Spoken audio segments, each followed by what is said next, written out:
지금 윤석열 정부의 언론 정책, 언론의 모습, 그리고 정부의 언론관, 뭐 각 정부마다 언론관이 있었다고 저는 생각을 하는데 윤석열 정부의 언론관 이건 좀 어떻게 평가하고 계십니까? 저는 일단 윤석열 정부는 평가할 언론 정책이 없다고 생각을 해요. 뭐 정책을 내놓은 것도 없고, 네. 그러니까 기존의 그 언론 관련된 기구들, 뭐 방송통신위원회나 네. 방송통신심의위원회가 법이나 어떤 제도 틀에서 전혀 안 돌아가고 있지 않습니까? 그러니까 이거는 뭐 평가할 가치가 없는 것 같고, 네. 그리고 역대 군사 정권도 전 이러지 않았다고 생각하거든요. 군사 정권들도 상당히 국민의 눈치를 보고, 뭐 전두환 정권조차도 뭔가 문제 의식이 있고, 특히 그 시대 이제 어떤 학생들의 목소리가 중요했잖아요. 그러면 네. 반영을 어느 정도 하고, 아니면 반영하는 신용이라도 했는데 지금 전혀 안 그런 것 같아요. 그리고 지난번에 대통령이 기자들한테 무슨 김치찌개를 끓여준다 그랬는데 저는 그게 언론관이고 수준인가 지금 정권에 그런 생각이 들었어요. 그러니까 아니 기자들이 뭐 밥을 못 먹어서 뭘 못하는 게 아니잖아요. 기자들이 원하는 건 국민들을 대신해서 질문해주고 정권을 견제하고 감시하는 네. 건데 그 기자들에게 잘해주는 게 김치찌개를 끓여주는 거라고 생각해서 전 너무 놀랐어요. 거기에 이제 녹아 있네요. 이번 예, 정부의 예, 언론관이라고 한다면. 예. 그래서 제가 기자회견문에 넣었는데 그 김치찌개를 끓여준다는 생각이 네. 지금 윤석열 정권의 언론관이고 수준이라고 생각해요. 예. 그 우리가 눈 떠보니 후진국이 뭐 이런 얘기도 있지만 사실은 예. 지금 어떻게 보면 우리가 알고 있던 언론의 모습, 또 언론관, 정부가 언론에 대해서 어떻게 대응하고 어떻게 대할 것이냐 그런 상식이 있었는데 제가 볼 때 그 상식이 좀 무너져 버린 것 같아요. 맞습니다. 예. 사라졌어요. 예. 한순간에. 예. 그래서 이걸 어떻게 복원시킬 것이냐 이것도 생각을 해야 될 것 같은데 사실 방통위도 지금 쭉 놓고 보면 5명의 합의제 기구인데 사실은 마치 이 독임제 기구처럼 그냥 가버리고 있고 지금도 지금 2명이죠? 맞습니다. 예. 위원장하고 부위원장이 2명 예. 있는 거죠. 계속 가고 있지 않습니까? 예. 그리고 방심위도 지금 보면 언론에 대해서 검열하는 그런 기구로 그렇죠. 전락을 해버렸고 예. 이건 어떻게 봐야 됩니까? 어떻게 우리가 상식하고 너무 다르게 좀 가고 예. 있어가지고 이동관 위원장이 있으면서 되게 많은 일을 했잖아요. 네. 그러니까 법도 어기고 뭐 관행, 제도 다 어기면서 엄청난 일을 하고 또 그리고 새 방통위원장도 대통령의 검사 후배가 왔는데 뭐 거의 바뀌지 않는다고 생각을 하고 네. 그리고 가장 큰 문제는 법도 안 지키면서 일을 하잖아요. 그리고 국민들이 동의할 수 없는 건데 무리해서 진행을 하는데 저는 그래서 방통위원회에 대해서 뭐 전면적인 좀 고민이 있어야 되지 않나. 그리고 특히 그 방송통신심의위원회 그 네. 검열기구로 전락했잖아요.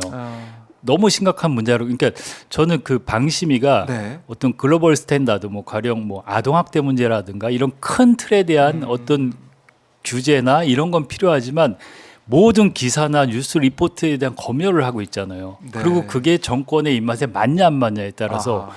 이 완전히 검열기구로 전락했는데 그러면 요즘 이런 얘기 하시는 분들 이런 기구가 필요한지에 대해서 근본적인 고민을 해야 된다는 분들도 있는데 정말 여기 그 방송통신심의위원회의 기능과 역할 네. 권한에 대해서 심각한 고민을 해야 된다고 생각합니다. 이게 아하. 원래 제대로 순기능을 해야 되는데 아주 나쁜 기능만 하고 있으니까 그래서 저는 이 부분이 전체 언론을 통제하고 있기 때문에 상당히 중요하다고 생각을 해요. 그래서 네.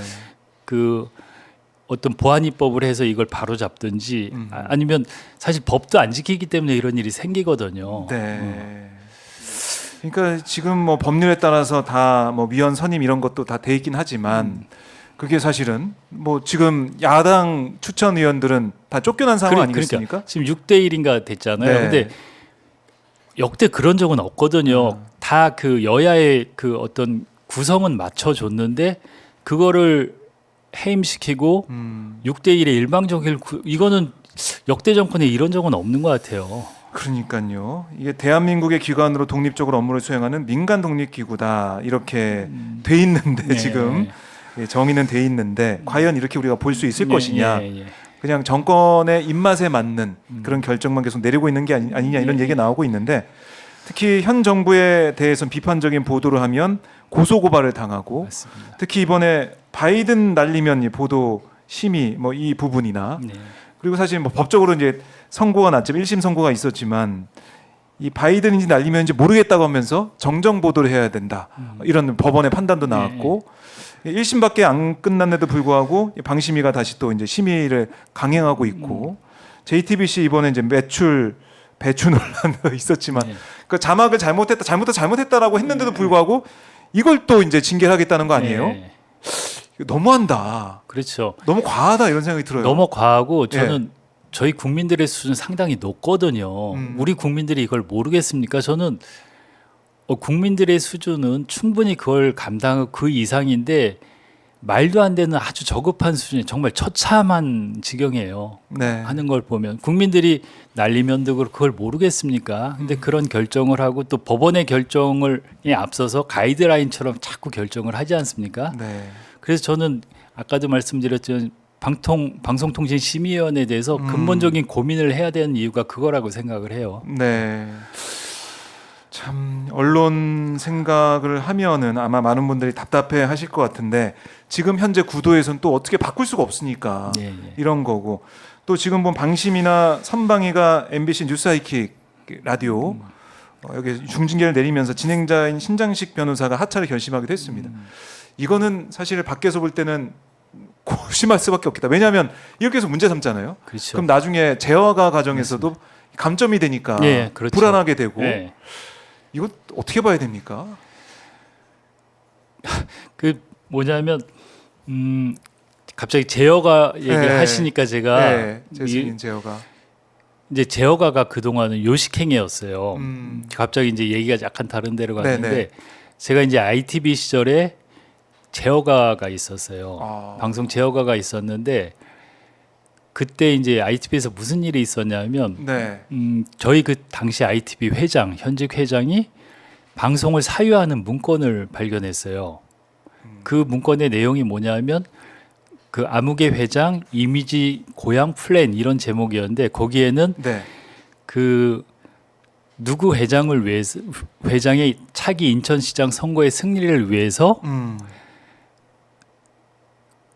홍보에 활용하고 방송사를 그리고 방송에 자주 노출시켜서 선거에 유리하게 만들고 더 충격적인 얘기는 방송사에 견학 오는 애들을 잠재적 유권자로 만들고 그 부모들을 유권자화해서 선거에서 승리하겠다 이런 문건이었어요.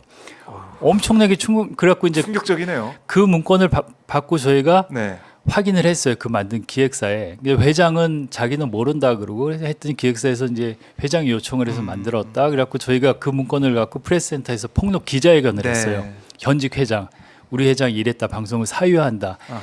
이제 폭로하는데 그치지 않고 그날 메인 뉴스에 ITV 10시 메인 뉴스에 1분 54초짜리 리포트를 내보냈어요. ITV 회장 뭐 야. 선거로 방송 장악 해갖고 그 리포트가 나갔는데 그 과정에서 쉽게 나가진 않았죠. 이제 회사에서는 절대 못 나간다고 막고 저희는 저희 이제 ITV 구성원들은 우리 그러면 방송사 이제 주조정실 부조정실인데 우리가 그걸 점거해서 내보내겠다. 그러면서 되게 그 오후에 많은 갈등이 있다가 회사가 결국 포기하더라고요. 그래서 그 방송이 나갔는데 저는 그게 방송 사유화의 대표적인 폐해라고 생각해요. 방송 사유화되면 어디까지 갈 수 있는지. 그렇죠. 방송을 자기 개인의 선거에 이용하고 네. 그런 것 또 한 측면에서는 언론 자유의 또 한 단면이라고 생각해요. 자사 현직 회장을 살아있는 권력인데 네. 자기 메인 뉴스에 고발했다. 이건 제가 보기에 언론 자유에서 되게 상징적인 사건이라고 생각하거든요. 전무후무한. 그래서 이제 그런 일이 있었고 네. 그 일이 있고 다음에 바로 저희 이제 회장이 그때 경총 회장이었어요. 경총 회장이었는데 이 회장은 대주주가 경총 회장이었는데 방송을 지렛대로 막대한 불을 창출하려고 했어요. 한 분은 방송을 자기 선거에 이용해서 회장을 사유화했고 대주주는 불을 창출하려고 했고 이것도 사유하죠. 근데 그 구체적으로 좀 얘기를 하면 이제 화학 회사였는데 네. 그 화학물질을 만드는 과정에서 막대한 이제 폐석해가 나요. 엄청난 양의 폐석해가 나는데 그거를 수도권 매립지에 이제 반입하는 비용만 한 5천억이 들어요. 반입료만 톤당 얼마씩 해서. 네. 근데 그거를 그때 ITV 앞에 10만 평의 유수지가 있었는데 이제 호수 같은 거 거기다 매립하겠다는 거예요. 그러면은 5천억이 줄어들잖아요. 네, 세이브 그리고 10만 평의 땅이 또 생기잖아요. 그렇네. 어마어마한 거죠. 예. 10만 평의 땅이 생기고 거기를 용도 변경해서 아파트를 짓고 또 그 주변에 그러니까 그 회사의 공장이었는데 수십만 평 그것까지 용도 개발을 하면 수조 원의 개발 이익을 볼 수 있는 상황이었어요. 네. 근데 우리가 공익적 차원에서 사회 환원 차원에서 ITV를 운영할 수 있는 공익재단을 만들고 대주주는 거기에 상당히 많은 돈을 기부해서 MBC의 박문진 같은 구조의 방송을 만들자고 그게 이제 저희가 주장한 공익적 민영방송 모델이에요. 그리고 이제 저희는 대주주가 그렇기 때문에 그게 가능할 수 있다는 생각을 했는데 결국은 깨졌어요. 네. 그게 깨지는 과정에서 상당히 큰 싸움이 벌어졌고 그때 이제 2004년에 제어가였어요. 근데 저희 이제 구성원들이 이런 대주주하고는 더 이상 방송을 못 하겠다 그래갖고 방송위원회에 지금 돌아가신 성유보 의원이 제어가 심사위원장이었는데 네. 이런 대주주하고는 못 하겠으니까 그냥 제어가를 취소해달라 그랬어요. 엄청난 결단이었죠. 구성원들이. 예, 그러니까 저희가 그때 대주주하고 전면 파업에 들어갔는데 전면 파업 한 30일, 12월 12일 날, 11월부터 파업을 하고 12월 12일 날 회사에서 용역 깡패 상임자 300명을 동원해서 직장을 폐쇄시켜서 방송국이 그것도 초유의 사태에서 방송국이 용역 깡패에 의해서 장악당하고 모든 직원들이 다 쫓겨났어요. 네. 이게 저희가 이제 그 시점에서는 더 이상 방송을 할 수 없다 이런 주주는 이게 그냥 해소가 되더라도 이 사람은 방송할 자격이 없다 그러면서 방송위원회에 우리가 실업자가 돼도 좋으니까 방송할 문을 닫게 그래갖고 되게 많이 방송위원회 고민을 했어요. 그러면서 저한테도 제가 이제 당시 구성원 대표였는데 네. 잘 생각해라. 당신들 다 실업자 되면 어떡하려고 그래. 예. 앞자리가. 그리고 뭐 구성원들이 그때 한 300명 되고 가족까지 하면 1000명이 넘으니까 근데 아무튼간 결단을 내렸어요. 저희는 돌아갈 수 없는 길이라고 생각했어요. 그래서 네. 제어가가 취소되고 아까 제가 왜 이 얘기를 하려고 그러면 그때부터 방송위원회에 실질 제어가 권한이 생긴 거예요. 그 전까지는 제어가라는 거는 그냥 요식행위였어요.